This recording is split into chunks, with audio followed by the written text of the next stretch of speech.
having me. So I have got a little bit of presentation that will come along with this today.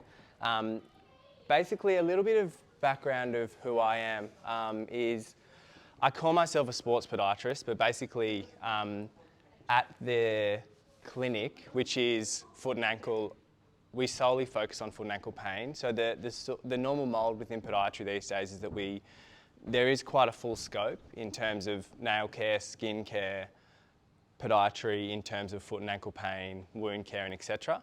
And I graduated Charles Sturt locally in 2016. I moved to Wollongong where I practiced privately for 6 years.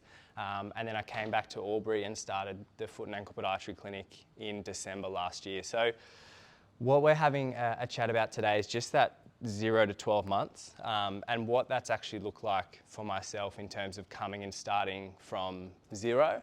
And what's been really challenging is that I haven't had a list to build from. Like I've started from a zero list because I lived 5 hours away. And so I just thought I'd have a bit of a chat to you about just some challenges and awarenesses that we'll have a bit of a look at. I've recently started a podcast, so I'm going to plug that here as well. That's not something that I think is going to be a big subscription thing, but more like if you've got anything that might be valuable in terms of a foot presentation. The idea behind the podcast is that I'm going to release episodes on pretty much as I can in terms of the foot and ankle, so that you can send, hopefully, a podcast to someone who likes to take that into medium. So I just thought I'd plug that while I was here. What we're covering today is just understanding the why of starting a business and why I've gone and started a business locally, the knowledge gap and what I've really struggled with over the last 12 months, some awareness around the feelings of starting a business, and then my top recommendation for people who are actually interested in business. So Matt, when I spoke to him, mentioned that there was some interest from the staff around business. Can I get a show of hands for people who have an interest in business? And this isn't like I'm going to go and start a business tomorrow, but just general business. 1, 2, awesome. Yeah, so there's lots of hands that popped up, which is really great. And I think that's really powerful. So when I talk about understanding the why, the reason I started Foot and Ankle, and again, I came from a private practice background in a team that was probably not as big as this team here, but still had some relative size in the end. And personally, I did battle with this, do I continue on the path of being a podiatrist in the clinic, or do I go out on my own in Wollongong? And I stuck through working for my boss at the time and the clinic that I did, and I'm really glad that I did. And the reason that I came back and started Foot and Ankle as opposed to working for an existing clinic was simply because the vision that I had in my head in terms of where I wanted to try and take Foot and Ankle was it's being led by the purpose that I'm trying to elevate the podiatry profession. And the reason for that is because I was just really unhappy with how we were viewed as a profession. And I personally feel that I couldn't have done that if I was working in an existing practice locally. And that's the base of it. And I thought, okay, well, I'm going to have to go and tread some new ground here. And that's why I started Foot and Ankle. And it was also the fact that I wanted to come back and just work with foot and ankle pain. It's what gets me out of bed in the morning as opposed to the full scope of podiatry care. And I knew that I couldn't go into an existing business and say, hey, I've just moved back, I want you to pay me a huge amount, I only want to work 4 days a week and I'm only seeing foot and ankle pain. It would be super egotistical and no one would have given me a job. So that was a big part of that as to why I started Foot and Ankle. But the common things that I see within the industry as to why people want to go out and start on their own, and this isn't all my work, this is what I've seen within leaders within the space, is that there's 3 big key areas where I think people want to go out and start. Number 1 is that they want more freedom, which we're going to have a bit of a chat about what my week now looks like week to week. Number 2 is that they think that there's going to be huge amounts of monetary reward. And then the third point is that they think that they can do it better. Now, to each of these points, we're going to have a bit of a chat through as we go. In terms of freedom, I think that what I really like is really clear in my head now is that although, you might be paid for 38 hours a week, but normally based on how many hours you're working, the reality is if that I'm not face to face with clients, there is no transactional money coming into the business, okay? And like I said, we'll have a bit of a look at what my week looks like, but the freedom notion is that yes, it might be like I can go and have a meeting on whenever I want. Yes, I can finish at 3 o'clock on a Friday afternoon, but if I'm not face-to-face, then foot and ankle isn't growing at a monetary level. And of course, there's goodwill that can be built from non-transactional meetings, of course. But in this growth phase, that's where this freedom notion comes in. And I probably have never worked harder in my life. Like, since finishing uni and working through there, now is where the amount of hours has come into it. So the next one is money. Of course, there's this growth phase. And like, straight up, I think for the first 6 months, I was probably paid half of what a new grad would be. And that's me wanting to put money back into the business as well. So it's sort of like, it's not like I'm this huge of cash floating around at the moment. That's a big thing that, like, you're not only your personal income, but your status and everything just has to dip in terms of coming and going through. And yes, look, that can build, but it's always the direct result of the business. So it's not this big thing that, for me, it wasn't the driving factor. It was more that it was aligned with the values and the mission of what I was trying to achieve personally and with foot and ankle. And the other thing I hear is that we think that we can do it better. And what I always go back to is aligning your values as a practitioner with the mission of the business. And if there's a thought that you think that you can do it better, think of how many clients I see per week versus the team here, and how that can compound in terms of the amount of difference that you're making within the community. Yeah, so if the mission is, for me, it's trying to elevate the podiatry profession, I can only do that at a ×1 for now, whereas there's a ×20. How many people in the room here today? 14 physios, and then, of course, the support staff play a huge role in that as well. But the ability to do it better, I then say that we need to look internal as to, like, why am I doing the things that I'm doing? And it's not like, if I think that I can do this better, does that align with the values of the business that we're working in? Because it's innately, we're trying to, like, help people, improve in pain, function and performance and be better. So I always say we need to look internal, but that's something that we'll have a chat as we go through. Now, knowledge gap, this has been a really big eye-opener for me, and things that I'm spending a lot of my time learning on lately. So, at an allied health level, who knows how to measure an ankle joint range of motion? Hands up. I hope most people. Prescribes calf strengthening. This is all very foot and ankle related, so I apologise. Write a GP letter. Yeah, everyone's pretty sweet. And then finally, diagnose plantar fasciopathy. Yeah, pretty sweet, I hope. Morning pain, etc., etc. Who knows how to generate leads for a business?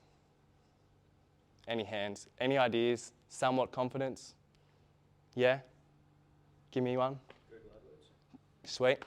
Any others? Face-to-face meetings. Perfect. Keep going, Chris. Yeah? Cool. So, like, again, a lot of hands for this side, not many hands for this side. And to follow up, who knows how to measure LTV and CAC? Who knows what they are? Lifetime value of a client, and then cost of acquisition of a client. Yeah? No? Again, don't worry, I didn't know what this meant either. Who knows a good price per click on Google Ads?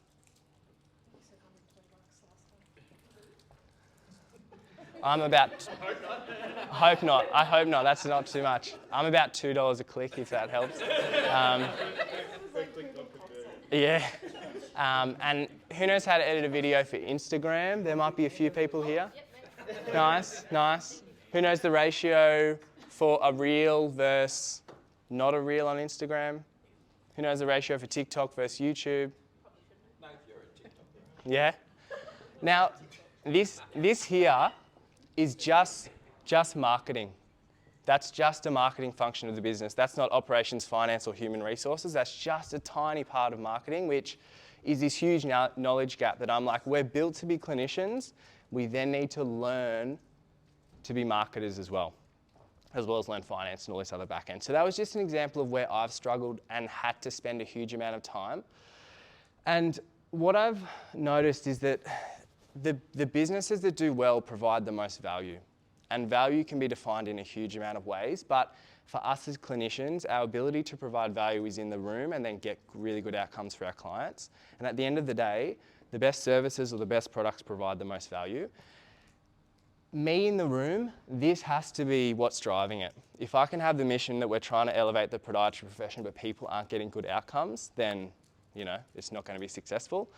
But if I'm then having to turn my ability to learn into this, then does that pull away from my ability to be a practitioner, potentially? And this is where the hours come in, is to try and split the two to be like, right, I still want to be a great practitioner, but I have to do this, otherwise people aren't going to walk through the door. Yeah? And so that's a bit of what I've also noticed in the last, is where I spend my time and how I spend that, is because we're built to be great clinicians. We're not built at uni to be business operators, So there's two ways you can give, and we could sit here and say, okay, if the marketing function is something that you don't know about, then why don't you pay someone?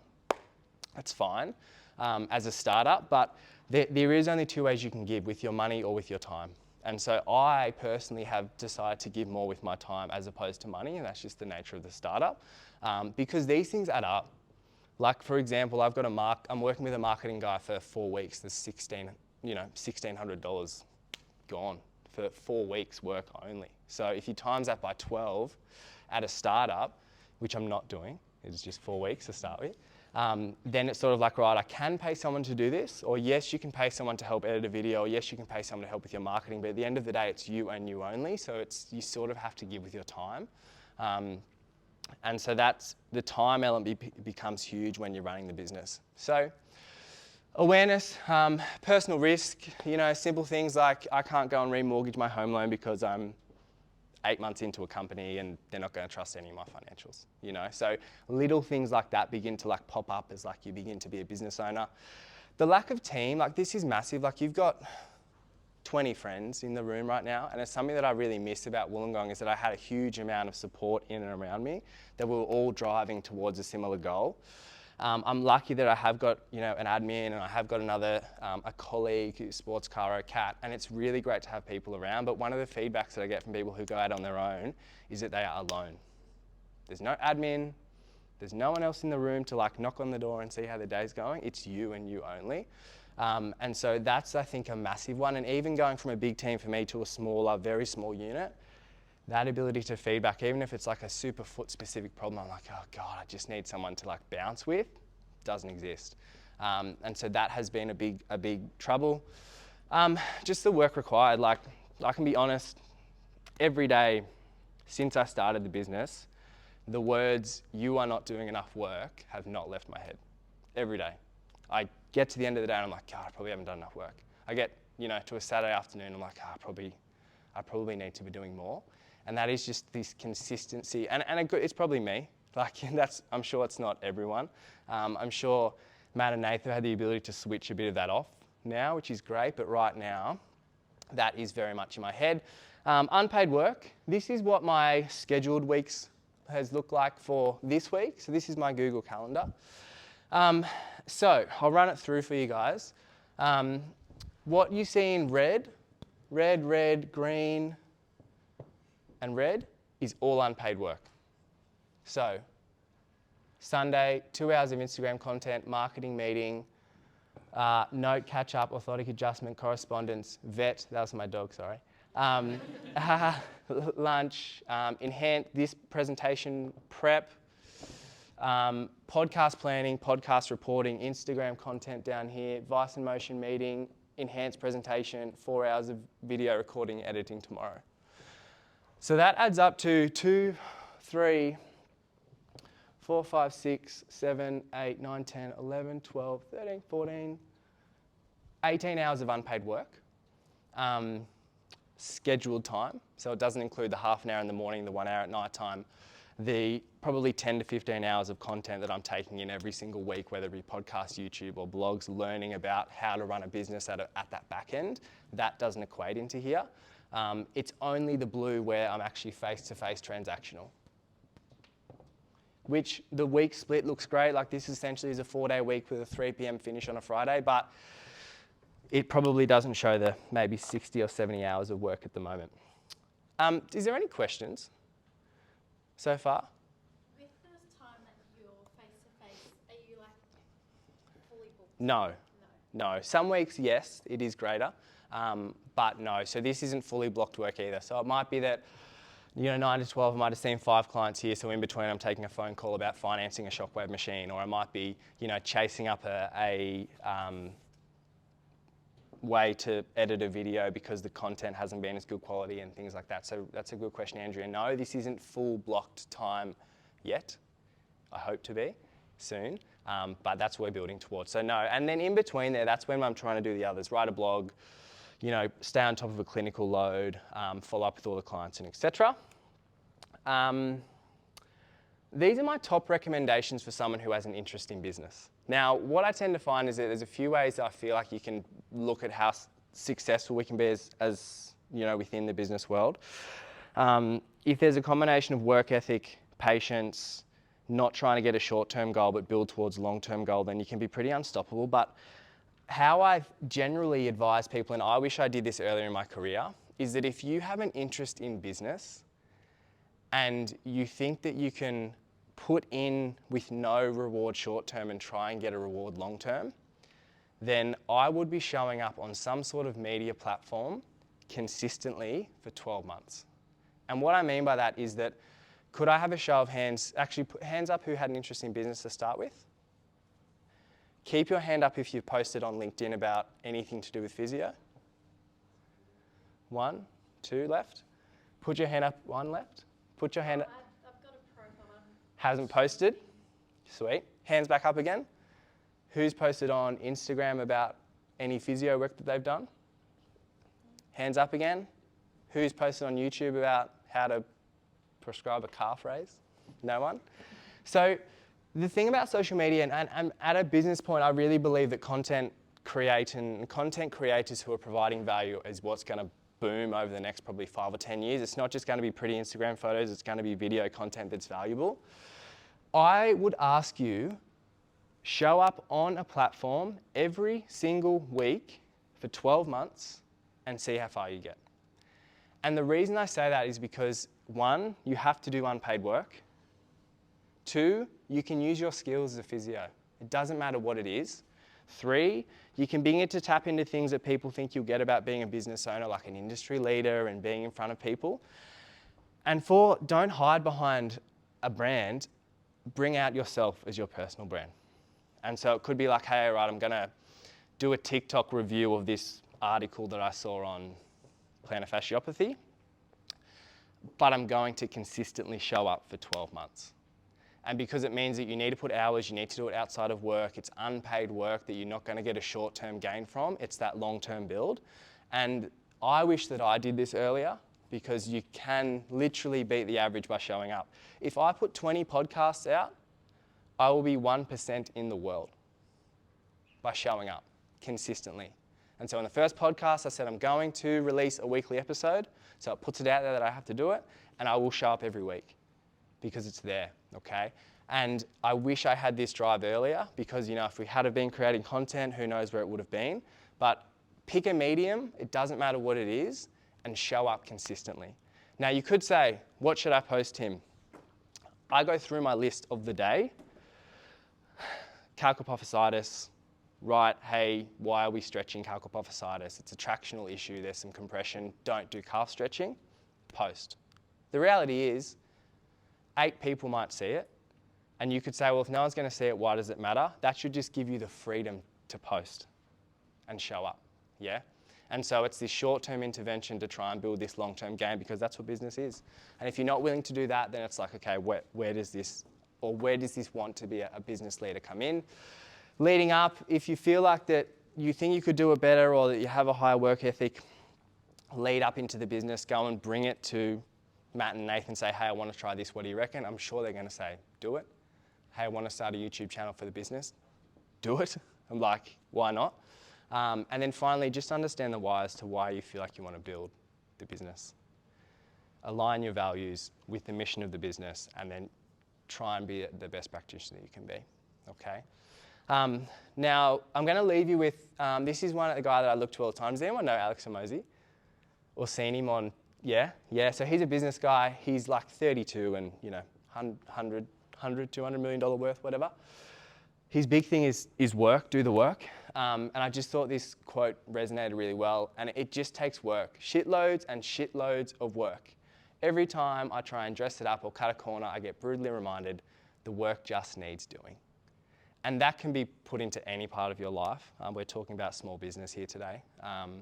And it's the brutal reminder that I'm like, oh, you know, if I just do this and this, then it might make it a bit easier. No, sometimes it's just volume and showing up and being there every day.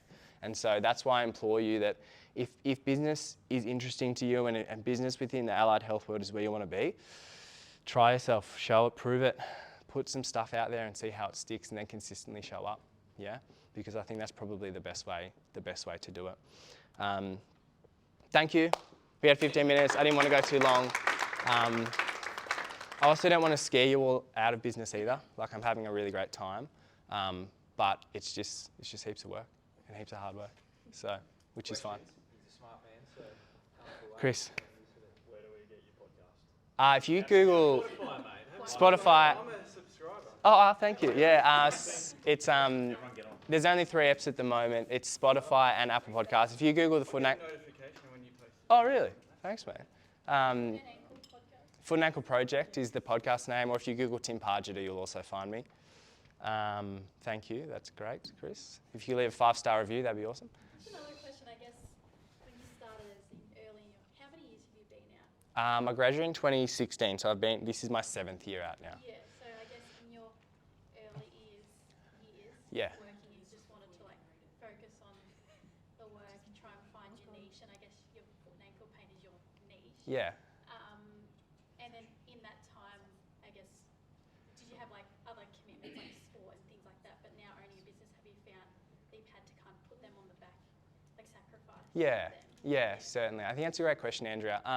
The answer is yes. When I was just a practitioner, and I look back to that time now, the amount of time that I had was unbelievable compared to now. And basically what I've had to learn to do is learn to say no. So like the no muscle flex has to get stronger and stronger the more that I'm doing. So it's out. Some people say to me, what have you been up to? And I'm like, nothing. I have been working. Fortunately, which is great, but unfortunately, so it's literally just been, it has been work. And again, it's because the work needs doing. So you could look and say, oh, it's a bit of an unhealthy relationship. I don't think we can really define that in terms of where it is. It just needs to get done. And so, no, like outside of like trying to go to the gym and me trying to fit some runs in at that time, before and after, like it's literally work at the moment, which again, I'm motivated, I'm happy to do it. So yeah, when I was private, Wollongong, heaps of time, it was great. And it was still a heavy workload, but it's just not the outside of hours stuff that I was doing. Like I said, I wish that I had started creating content, but can't go back in time, starting now. Is there any other questions? Talked about like posting that 12 months social media content. Yeah, Thing. yeah. I suppose for me, probably other people in this room too, that fear or that feeling of starting can be anything, can be really hard. How Yeah. did you sort of overcome that bridge? Yeah, to that point? it's a great question. I think I sort of asked myself, it's like, what are you fearful of? And do you know what you would be fearful of, Chris? Matt, sorry. You're right. There's 2 Chris's. Sorry, Two of everything. gotcha. Matt, sorry. Go. Probably just people judging what you say. Yep. I'm only 3 years out, so half what you, but probably just, I suppose, being incorrect. People think, looking at what you're saying, I wouldn't do that, that's wrong. Yep. You just probably have that sort of story in your head. And if someone did say that? Probably just an ego hit more than anything. Yeah, So, of course. So that's it, really. Yeah, for sure. And that's what I sort of, at the back of my head, what I went to is like, what is the worst that happens if I post? Someone might comment, fine.